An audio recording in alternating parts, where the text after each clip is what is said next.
Ladies and gentlemen, Gala Games has got quite the train going on it right now. Today we have leaks, updates, and more. In fact, we have 70,000 installs. We'll talk about that in the coming moments. If you enjoy this kind of content, as always, like and subscribe. We bring it to you daily, and without further ado, let's get into it. Before I get too deep into it, I want to just say that Web3 gaming succeeds no matter what. I don't care if your Web2 influencer hates it.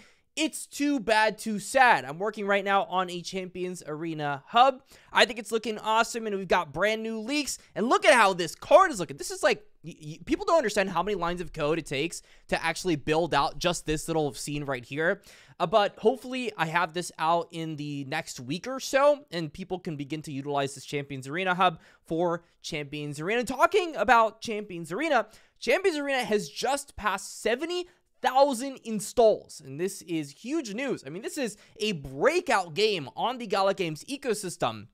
Tons of downloads happening here for Champions Arena. And this is a game that I actively play. If you're a high power individual within Champions Arena, feel free to go ahead and apply to Hydra. We're always recruiting. We're always looking for people with potential. But that's news on Hydra. That's news on that. Look at all the things Gala is currently building. We talk about what's happening here today, but what's more important is the utility people are building, and that's the games that Gala is building within. And look at this. Big announcements here are Champions Arena, Poker Go Play, and Earl Sweatshirt. This is also in regards to Gala Music. Over 50 musicians on there. I actually made a video on my DeFi channel talking about Gala Music.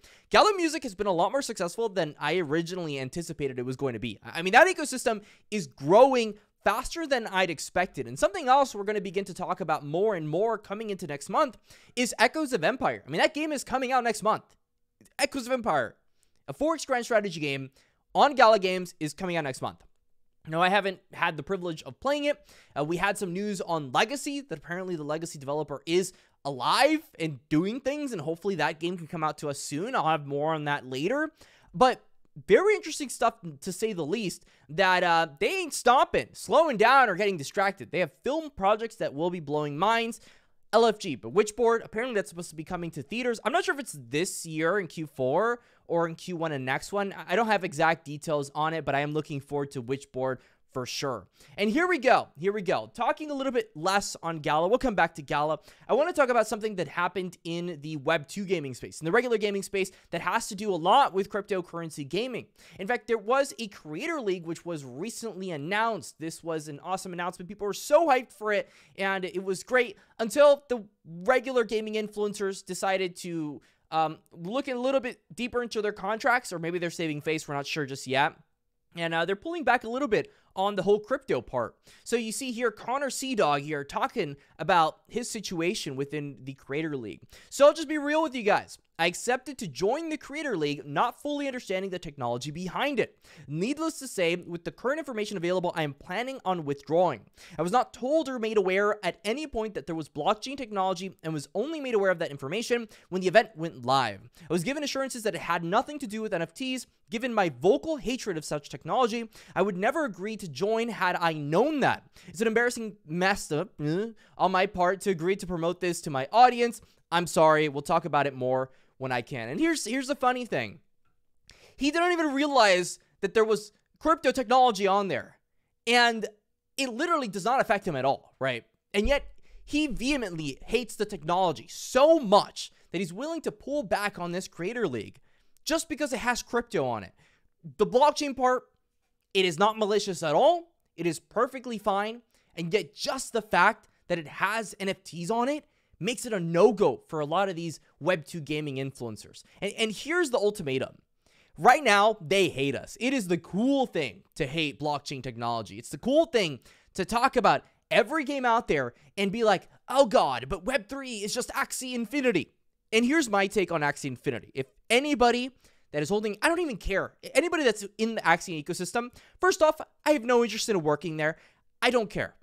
Axie Infinity is not a Web3 game. It's a sorry excuse for a yield farm, and that's all it ever was. I did great on Axie Infinity. We made tons of money. Everybody that got in early did. But it doesn't really justify the name Web3 game.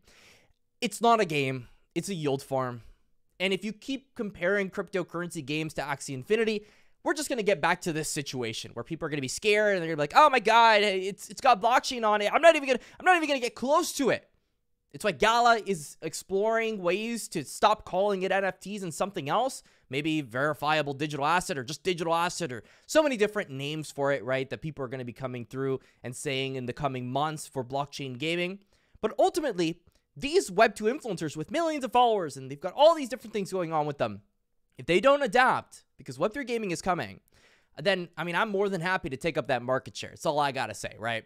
I'm more than happy to educate people on the pros and cons. I mean, I just had a long conversation on Discord with someone that was talking about, oh, but, you know, I hate Web3 gaming because a lot of it is maybe not the best model for individuals within gaming. And my argument to this is very simple.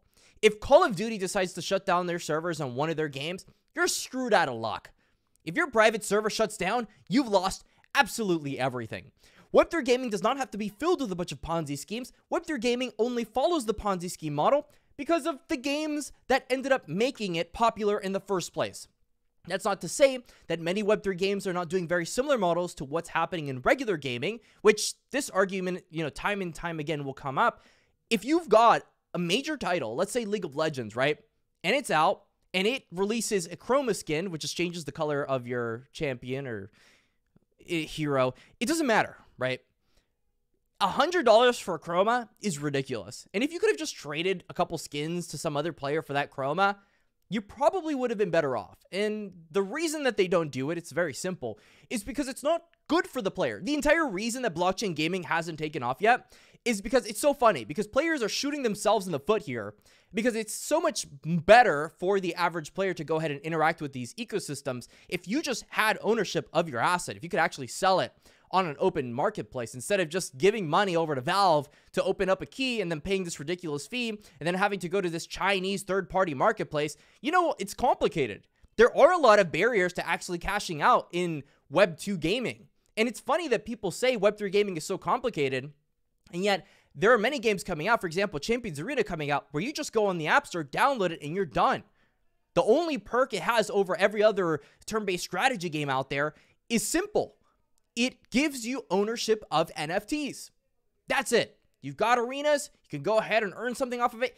Off the 15% player revenue split, you think that's low? Well, it's just not even trying to be fully Web3. It's trying to be that little bridge to get people from that Web2 gap to Web3. And that's kind of what we need more of. We need less of just yield farms that are just there to extract over and over. We need more people that are playing these games because they want to play them. And yes, the majority of my viewers, probably you looking at this video, are more interested in the token, which I understand. That's a perfectly fine opinion to have. But ultimately, in the future, most people will be in these ecosystems because they just feel like it. Most of them will be free-to-play players that just enjoy the game that they're playing, and that'll be the end of the story. Of course, there will be people like us, likely, that will be delving deep into the Web3 gaming ecosystems and how to gamify all of them and how to have fun on them and how to make sure that we min-max every little part of it.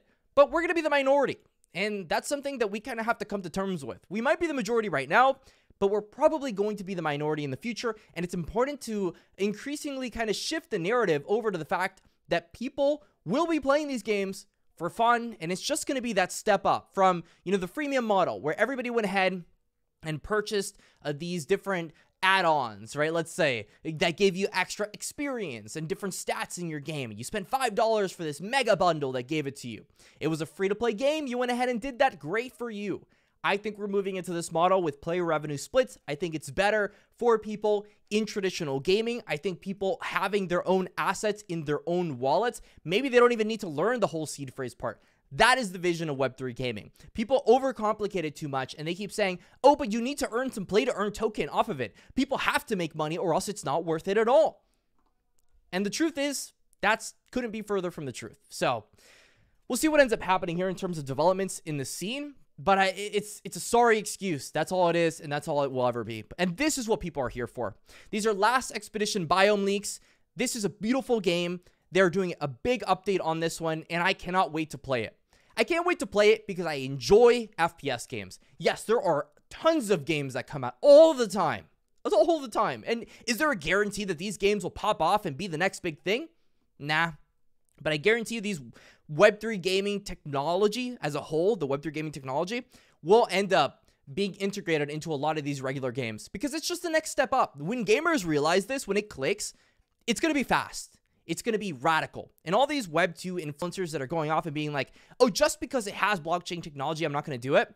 They're just going to adapt. And just because it's cool now doesn't mean it's always going to be cool to hate on NFTs. So that's my take on that. You know, there's more leaks on Mirandus, more leaks on Last Expedition. There's a lot of really cool stuff. If you wanted to get into the ecosystem, of course, we have our affiliate link in the description. Shameless plug. Right now, Gala prices are lower than they're supposed to be because prices rely on a 3-day moving average. So if the Gala tokens right now are at a lower price, you've got 3 days until the prices actually hit where they currently are. Let me know your thoughts in the comment section. Until the next time, stay classy, and that's all.